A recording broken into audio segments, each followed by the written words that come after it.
Polisi baru saja melakukan pembongkaran terhadap dua markas ormas di kawasan Pasar Minggu dan Kemang, Jakarta Selatan, di mana pembongkaran yang sudah dilakukan ini mengejutkan polisi karena menemukan dua fakta, Tribuners.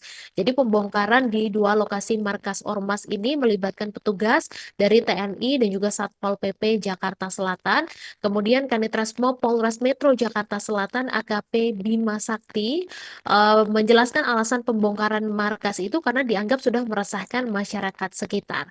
Jadi markas tersebut didirikan di sebelah minimarket dan ternyata sering digunakan sebagai tempat untuk mengonsumsi minuman keras.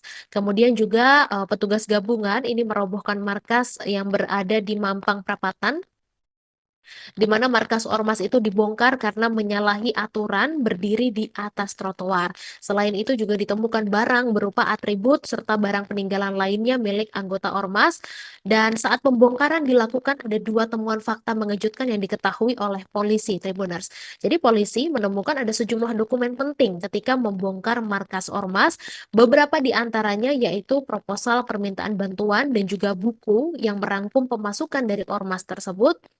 Kemudian juga polisi ini menemukan dokumen berupa surat kuasa untuk penagihan hutang dan sejumlah amplop berstempel ormas.